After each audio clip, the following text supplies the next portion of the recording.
Hello everyone. Welcome to Fortnightly Legal Scope for the month of August. So we will be covering a very important details from the month of August with respect to the different current affairs of the legal side. So let's get started.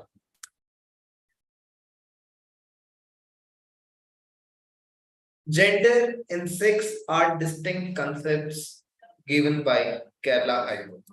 So this is a very important statement which Kerala High Court recently propounded. They said that the terms gender and sex are often considered to be the same, which is not so. And specifically, we use this in our casual conversations. So these are the two things which relate, one relate to the human identity and one relate to the biology. So definitely the gender relates with the human identity and the sex relate with the biology. So if the sex refers to the biological characteristic, the natural characteristic which we have got, a person has got, and with respect to that, the gender is a sort of identification, right? So this is an identification of a human, but sex is a natural characteristic, which is a biological characteristic. So the court requested to the party that we shall not equate these two things and make a discrimination on this basis, and henceforth these are the two distinct terms. So this statement was given by a case by the Kerala High Court. Rajya Sabha passes GNCTD Amendment Bill 2023. GNCTD stand for Government of National Capital Territory of Delhi Amendment Bill 2023. This bill was passed by the Rajya Sabha on 7th of August, and they will replace the Delhi Service Ordinance, which was promulgated by the President earlier in the month of May. Now, there has been huge tussle with respect to the powers granted to the state government or the powers granted to the lieutenant governor. That, as you all know, that the Delhi is a national capital territory. So, since even though it's a union territory, but still the status of the government has been given to the Delhi. Why? Because Delhi is our national capital. And that is why we had this concept of state government, which we will not find in any other union territory. So this is the difference in these two things, that one is a normal union territory and one is Delhi, who had this special status. Now, special status plays a lot of role here because considering the tussle between the central government and the state government, that who will take over the powers in the daily administration, it is really important.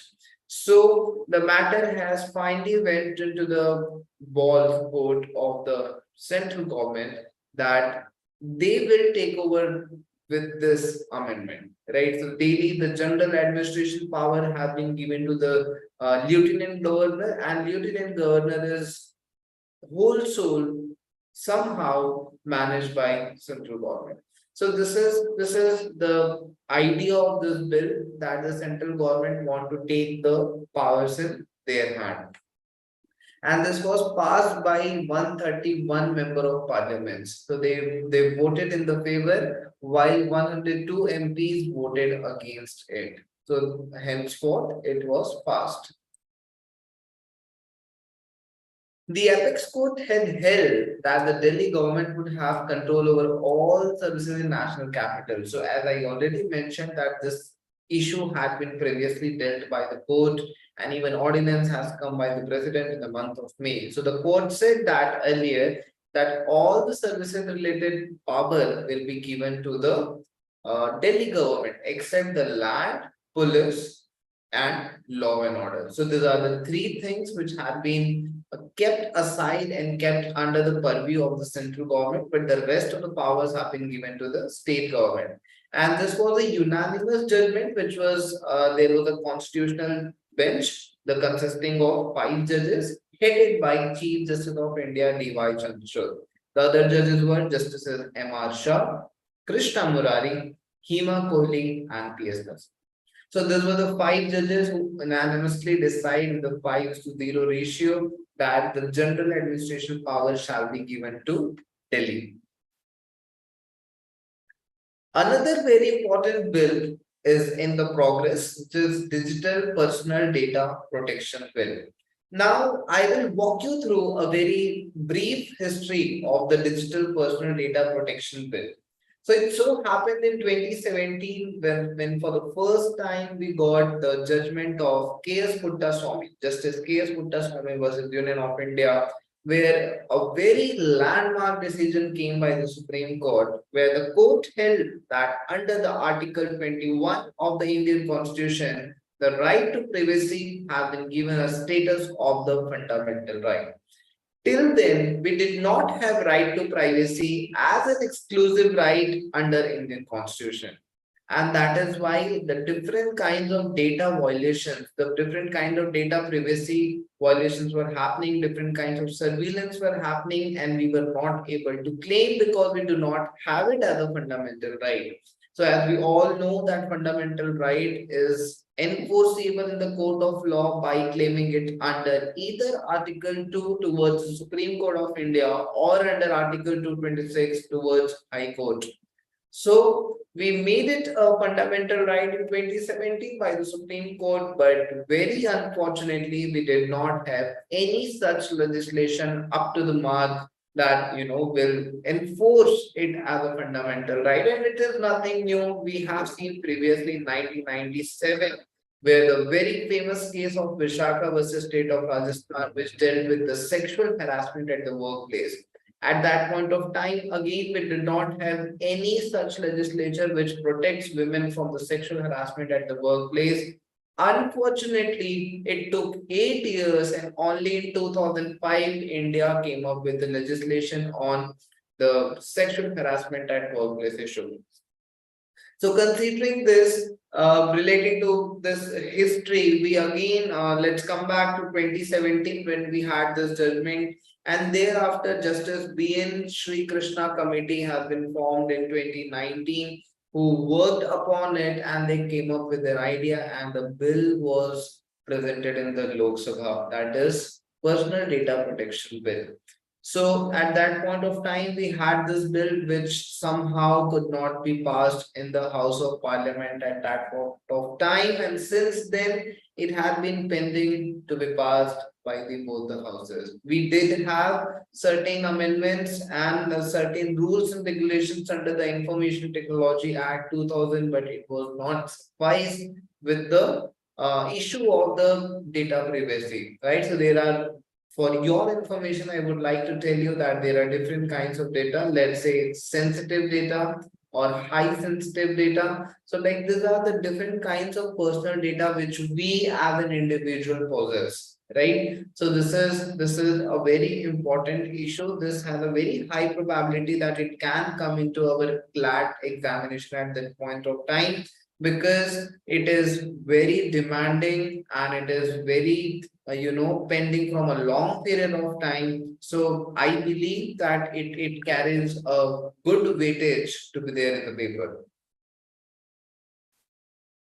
Lok Sabha passed the Digital Personal Data Protection Bill, and even there was a huge opposition who were opposing it, and despite that we were able to pass the bill. So the government claims that the bill which the government has presented, the bill is expert in balancing the individual's right. So the whole sole purpose presented by the government is to safeguard the data, and they want to process the data with all the lawful means, and also to improve the infrastructure capacity to store such amount of data. As per the recent Forbes report, the number of CCTV cameras installed, which is the highest, is Delhi. So in the global arena, we rank first in the CCTV surveillance. But what are we doing with this kind of data? So this was one of the prominent questions raised in the court, that what are we doing with this data and where is the privacy? right? So this is a very important question, and we are just lagging behind because all of the other countries have, already introduced, like we have European Union's global data protection right, which acts as a bible for data protection, because they have made such a stringent law, which is definitely praiseworthy.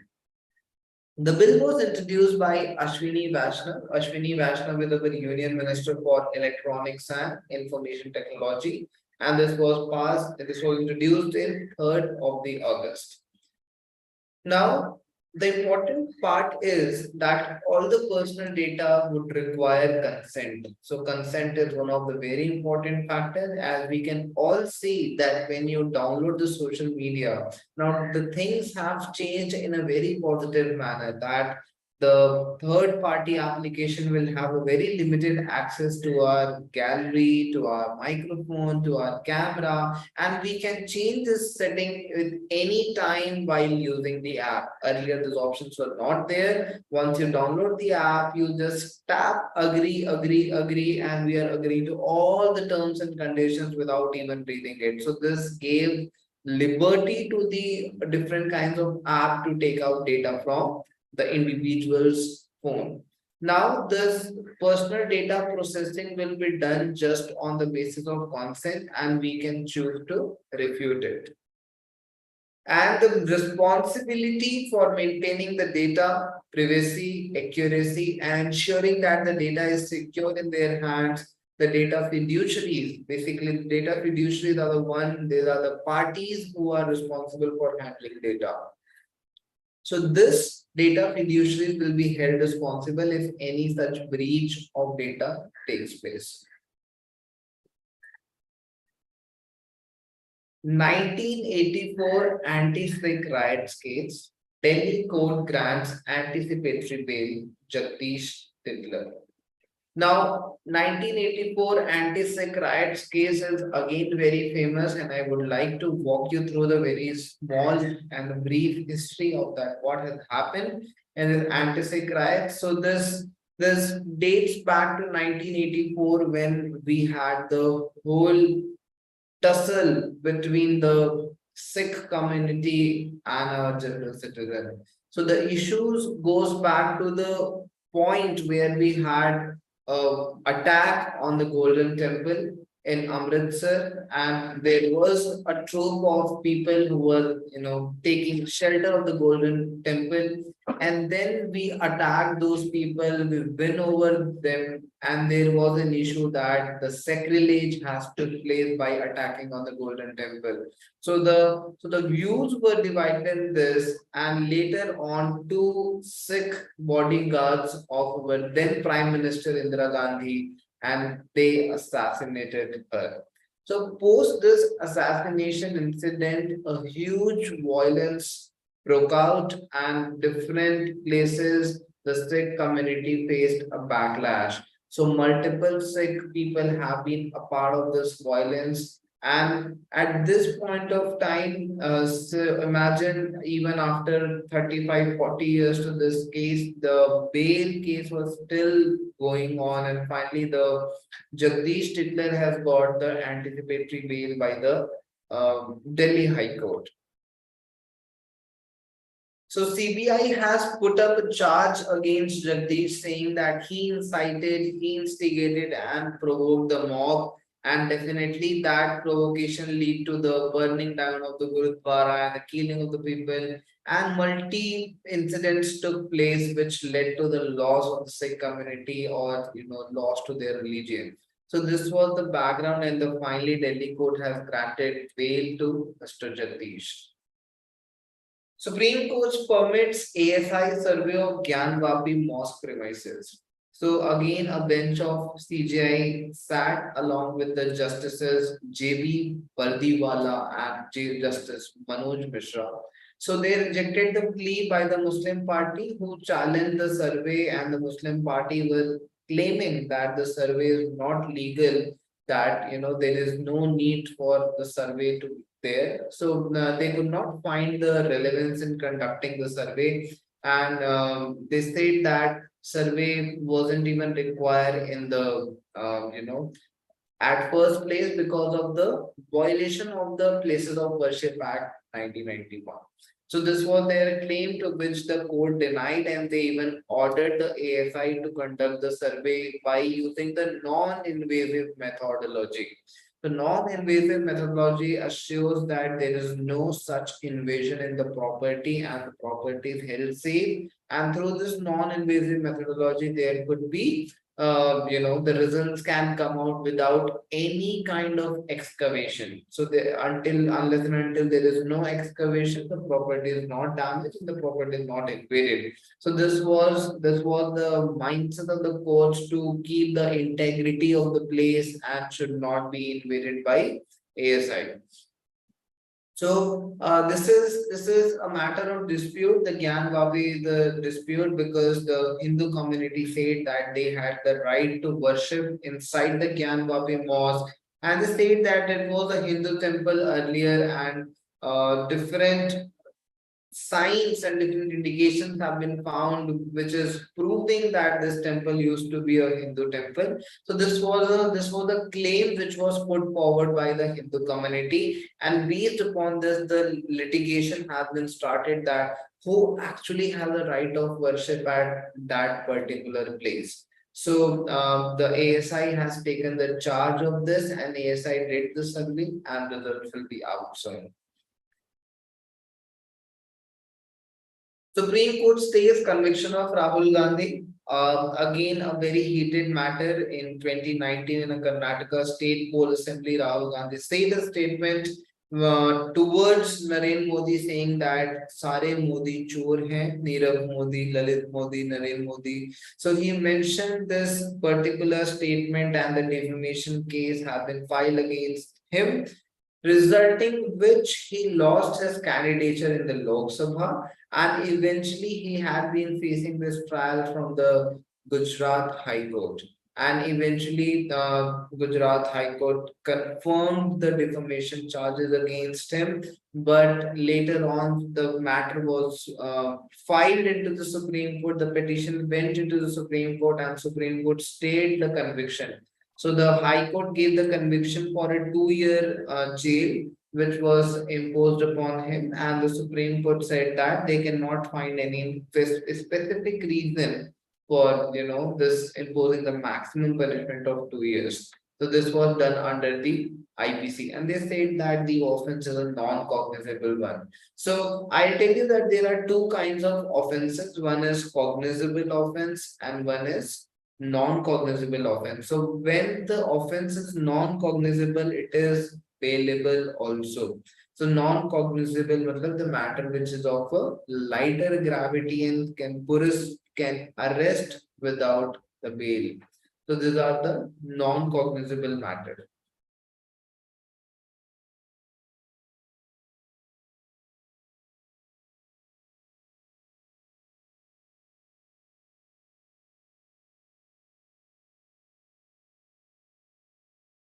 Usually we study that we require a warrant to be arrested, but in the case of non-cognizable offense, there is no need of warrant. So police can arrest you without a warrant also. So cognizable is just opposite of that, and in that particular case, police will need a warrant to arrest. So you cannot be arrested without having a warrant, but this kind of offenses are non-bailable in nature, so we cannot claim a bail. So there is a three broad category of bail, says anticipatory bail, regular bail, and interim bail. So anticipatory bail is a bail which can be given to a person pre-arrest. So even though the person is not arrested, the trial has not been started, the bail can be granted in a specific cases. Press and Registration of Periodicals Bill 2023. So the Press and Registration of Periodical Bills 2023, it aims to modernize and streamline the registration process for periodicals. So as we all know that we understand what periodicals is, which is monthly journals or weekly journals. There are certain categories of periodicals, and the major purpose behind this bill is to increase the transparency and ease of doing business. So since 2014, we have been promoting the ease of doing business so that we can promote the small and medium industries, right? So keeping that in mind, this bill have been passed so that the small and the medium publishers can also be benefited, because when we will promote the ease of doing business, it will be easy and beneficial for them to take this forward. So this will be replacing our earlier PRP Act, which is from the 19th century, and the new bill will modify usually all the provisions which are outdated as of now. So this was required very much to change the law, and even we have seen recently that even our criminal laws have been reformed. So the revamp of this existing laws is a mandate now, because multiple laws were made during the British era in the early 19th century in the or even in the late 18th century. So these are the laws which are getting replaced. So they have also introduced multiple changes, and one of the significant changes that they will empower the press registrar general. So this is a appropriate authority authorized by this bill. So there will be a press registrar general, and he will have an authority to suspend or cancel registration. So earlier it so used to happen that you have to apply with the district magistrate, and district magistrate will have a power to cancel the declaration of a periodical. But now that thing has been given to the press registrar general. So this will improve the whole process, and this will also ease down the certain regulation. And because they are just keeping a punishment of 6 months if a certain periodical get published without a registration certificate. So either, and even the if publisher is continuing to print the different kinds of journals despite receiving a direction, so then again 6 month imprisonment will be given. So these are the changes which have been done in this PRV Act. Supreme Court Handbook on Gender Stereotype. So Supreme Court of India, the Chief Justice of India has launched this 30-page handbook. So Dr. Chandrachud has said that they want to aim to address the gender stereotypes in judicial discourse.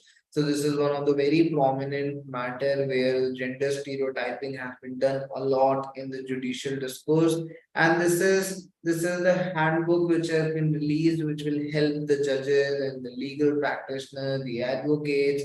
So this in a sense highlights the significance that why we should use the general, neutral, and the accurate language in the legal proceeding. The kind of language which is used in the legal proceeding plays a very important value in the whole legal system. So in this sense, we'll be able to promote the equal right for all the individuals, and there is no discrimination on the basis of gender, and we can use more respectful languages in the legal proceeding. So oftentimes it has been quoted that the language used in the legal proceeding is not correct. So in order to decrease the gender stereotype, that we are not focusing too much on the discrimination which is based on the gender. So this handbook will be helpful. So the handbook also shapes the public perception, and it says that how much value a representation of language carries, because it can at any point of time uphold the very noble constitutional values we have, or even it can undermine also. So that is why it highlights the need that why do we need such an accurate language in this particular legal discourse, so that we can have much more neutral state in the legal arena. Then this handbook also identifies certain problems with respect to the terms and phrases that have been used, and it is very important to change that in order to reinforce the gender stereotypes, such as I have quoted two words they use, that the career, women, or easy virtue. So they say that the alternative language can be used for these words, and it should be in such a way that it will respect the dignity, like using women instead of derogatory labels. And it is very important that we can subscribe to the neutral terminology, so that even if we are describing the emotional state of someone, we are using the terminology in a very neutral fashion. So this handbook will improvise, this handbook will create an awareness amongst the whole legal fraternity and the different stakeholders involved in this activity. This is something very important, that India is going to revamp our criminal law, and our Union Home Minister Amit Shah has introduced three bills.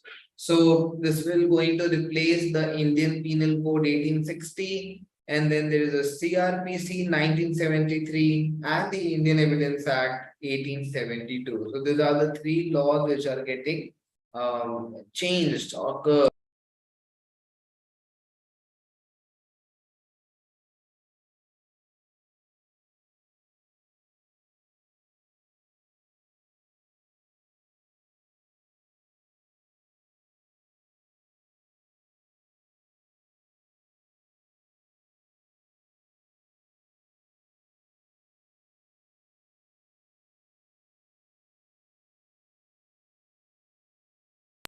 So that will help in order to improvise our whole criminal procedure and system, and that will be very, very beneficial when we're able to change the criminal law. So in this way, it will be very helpful that the laws made in the British era. So we can see that 1860 and 1872 law, and even CRPC, which is originally enacted in 1898 only. So all of these three laws are made in the British era, and it had been a very long due that we improvise or we change our whole criminal system.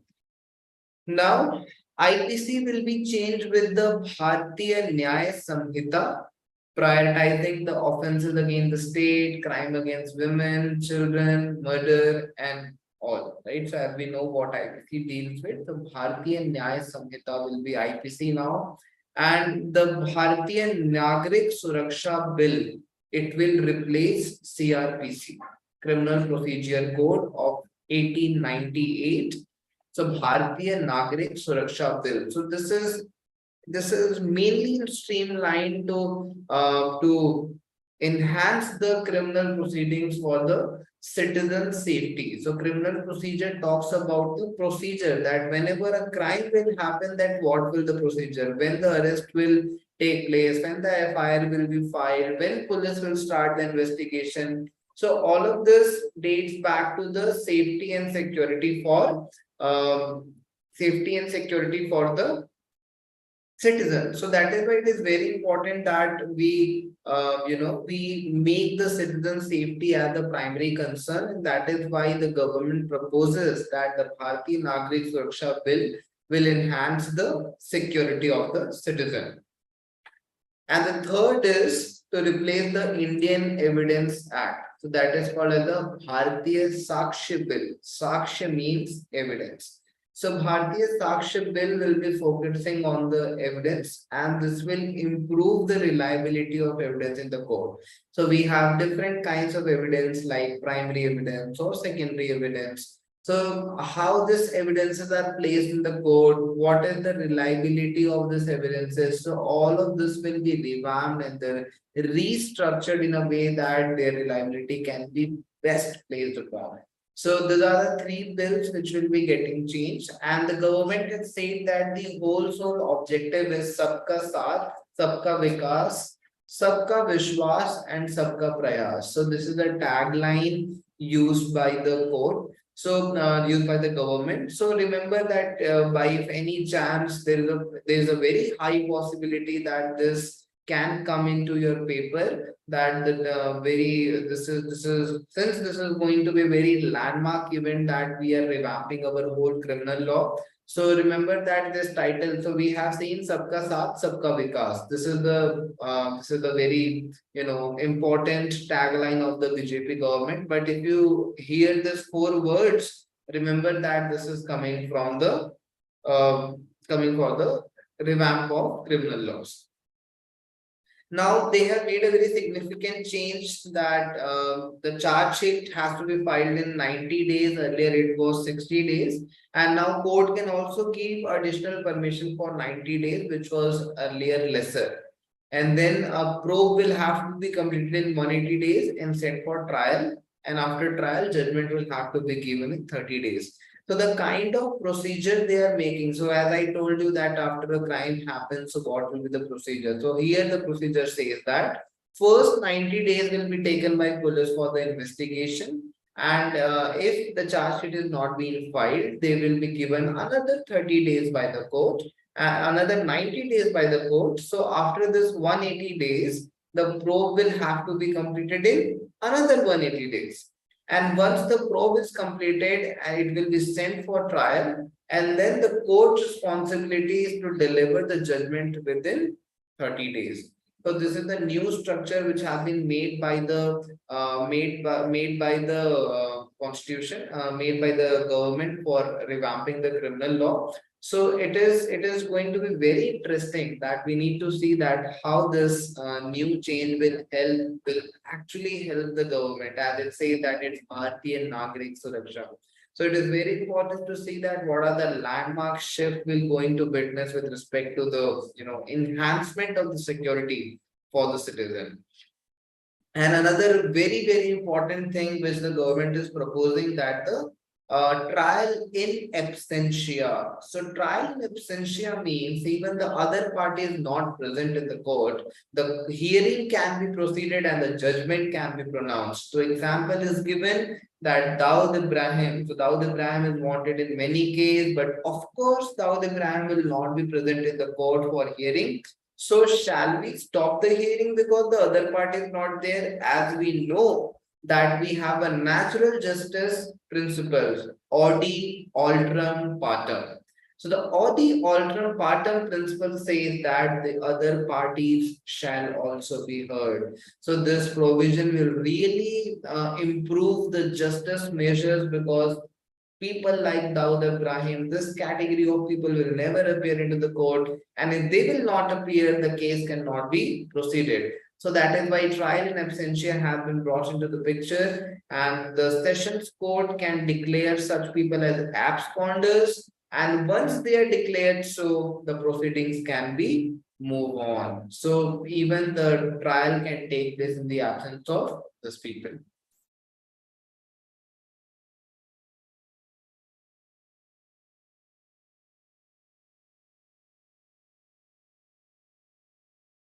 In another very important landmark event, ASG Aishwarya Bhati has been appointed as a member of the Commonwealth Global Consultation Body, and she will be the second Indian to join this group. So Aishwarya Bhati is a senior advocate of the Supreme Court, and currently she is additional Solicitor General of India as well. And even in this later year, we have seen that Punjab and Haryana High Court lawyer Manoj Navdeep Singh, he was also appointed as a five-member advisory committee on military justice of the Commonwealth Secretariat. The Commonwealth Secretariat, as you all know, is being engaged in a project. So their main task is to promote and to assess the reform of the military justice system. So as we recently talked about the criminal justice system under the criminal law, there is another thing called the military justice system. So that is why I've kept a part of this, that military justice system reforms is also important, and how the Commonwealth Secretariat is playing a part of this. So Commonwealth is an international body, and this is comprising of the 56 nations, and it promotes the democracy, good governance, peace, and the rule of law.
So the Commonwealth, as I was mentioning, that has a main and the major responsibility that they have um, to promote the reform the military justice. So once the military justice is reformed, so this is the Commonwealth have been created, the Secretariat has been made, which is a body of 56 nations.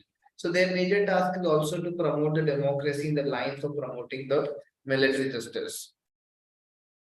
The advisory committee have been formed under the Office of Civil and Criminal Justice Reform, OCCJR. So they will handle the request, they will tackle all of this policy related issues from the member countries, and they will also give assistance in the military justice reform and any other kind of legislative transformation which any member country want to go through. So this advisory committee will help them with this specific issue also. Now, the ongoing project of the advisory committee is to draft the Commonwealth Military Justice Principle. So this is the major task they are going through now, and the consultation group will provide certain inputs to them. And they have very distinguished member in this committee, as we can say, Judge Alan Large from the UK, Chief Judge Kevin Riordan from New Zealand, Dr. Michelle Nell, the Vice Dean of the University of Stellenbosch of South Africa, and Professor Eugen Fidel of the Yale University, USA. So this is a very distinguished, these are the very distinguished members who have been the part of this advisory committee, and we are proud that our ASG party has also been included in this committee. So we are very hopeful that the Commonwealth Secretariat will come up with a very nice recommendation, and they will definitely change the shape of whole policy transformations, and it will also improve the military justice reform.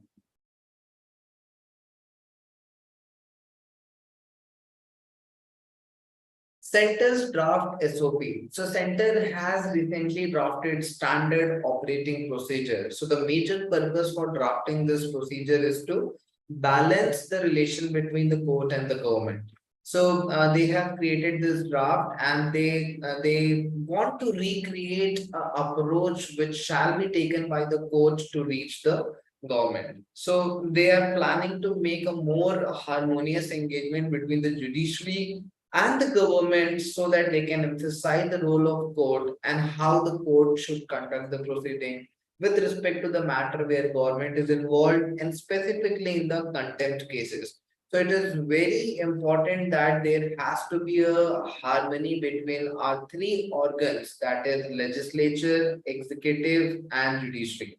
So this SOP refrains judges so that they cannot comment on the government officials' appearance, dress, education, or even social background. So these are the certain areas which judges should try to refrain from commenting on, and even the vice versa has also been established by the Indian Constitution under Article 121, where the Indian Parliament, the parliamentarians are barred from discussing the conduct of any particular judge.